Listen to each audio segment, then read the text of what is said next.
Hello, welcome to this episode of The Viking Writer. My name is William James. Hello. I am doing this in my sexy phone voice. Hi. Hi. What am I doing? I never really quite know. I usually have plans in my head.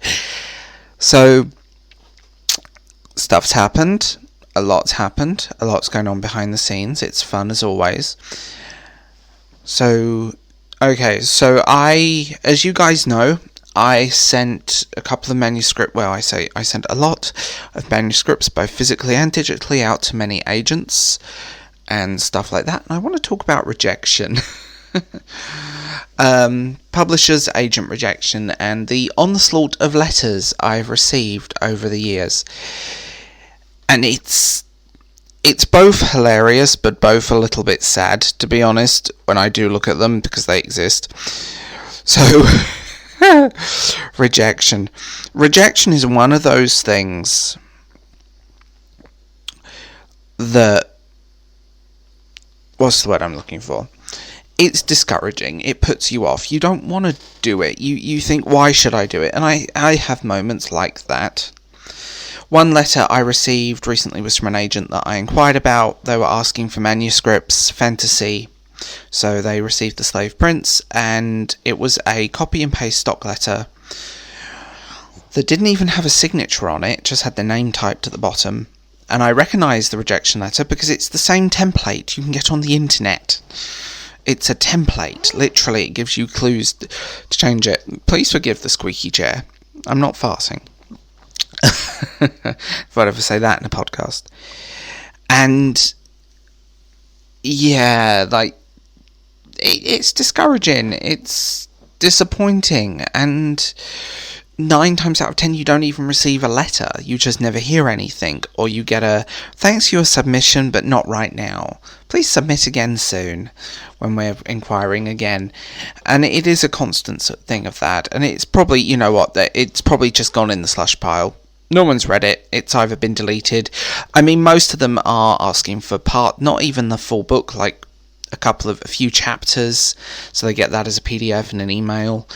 I bet most of the time those emails just get deleted and that's done. And the physical manuscripts obviously get just put in the shredder or recycled, or probably end up in someone's hamster cage. One thing I have discovered about writing is that I still think that the indie route puts me off just because of the investment. I've said this in other podcasts and on YouTube. The initial investment is off-putting. It is, because editors, copy editors, cover design, all of this stuff costs money, and you may never see that money again. And I said this to you in another podcast of mine where I talked about kind of just what am I doing wrong, is that you can't, I've never had luck with digital platforms. And I do wonder if it's me, if I'm just an unlikable person. And that's being really blunt there. I think people misread you online, especially when you only present a very polished version of yourself. It is an act. The Bald Book Geek on YouTube, for example, is an act. He's not me. He's elements of me, but he's not me, if that makes sense. He's an act. He's a performance.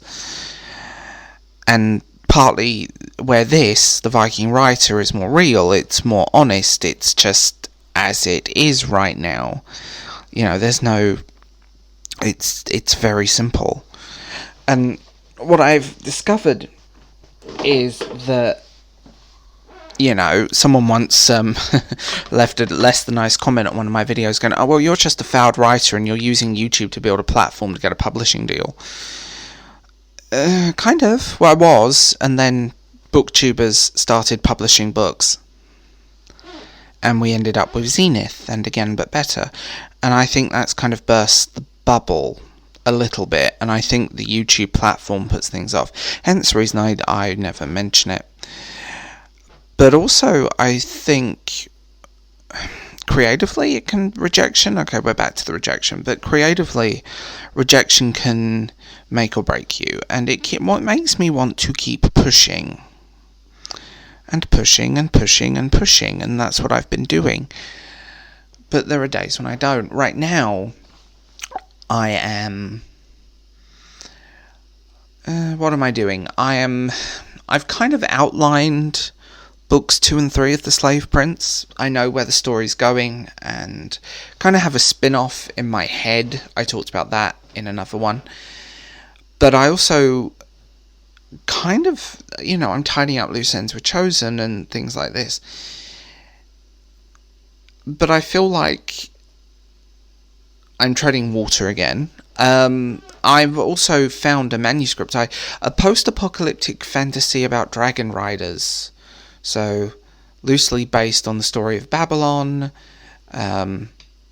with a post-apocalyptic world that's kind of not dissimilar to the 21st century, or maybe just a little bit before. Ancient races, cryogenics, and genetic engineering, and, global warming. That exists, and I don't know what I'll do. That exists in a weird bubble.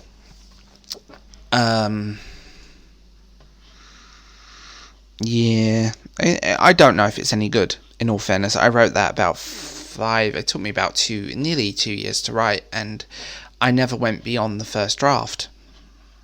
Which is my bad habit as well. I've got so many ideas that sometimes they just can't be put into paper. They can't be put into anything that isn't theirs, And it's just weird. It's just genuinely a weird thing. And, people are people at the end of the day. But also, humans are flawed. And I'm flawed, and I've done some stupid shit in my life. But, it's just trying to balance. So that's kind of where I'm at. I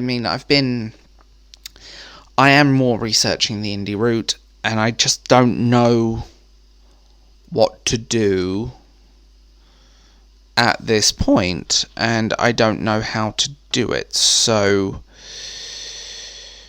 yeah, I've got to figure that out. Also, formatting, like getting text in the right place, chapter headings. I follow the online tutorial and I cannot do it. I've tried, and you convert it into an ebook format like a PDF, and then everything will move. And I don't know if that's just a word thing or I'm doing something wrong. I follow the tutorials to the letter, and I'm doing something wrong somewhere. I absolutely hate Word. I hate things like Word and PowerPoint, and PowerPoint was the bane of my existence in college, but that's a video for another time. But yeah, so that's what I'm doing. I also might, and I want to say this with a big capital letters, maybe read out my flop science fiction novel I published in my early 20s. If you guys want to hear that, I might do it, and that is in inverted commas, in big capital letters. I just have to get over the actual self-loathing and general embarrassment of that, basically. And that can be funny. That can be funny. The funny feeling inside. I'm not going to sing, I don't need to distress you. I'm recording this at like 2 o'clock in the morning. I can't sleep because it's frosty. But, it's... I am researching the indie route. I just don't know how to do it, and it takes a lot of luck. And I keep hearing horror stories. I keep hearing stuff that puts me off.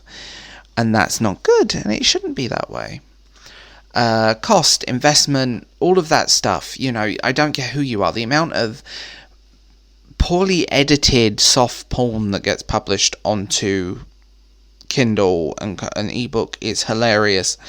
Like, at least spell it right if you're going to describe something quite graphic. At least put the O moment, put the appropriate grammar in place. I've also tweaking Edison, which is the sister series to Chosen, which is more magical realism than urban fantasy, although it takes place in the same universe.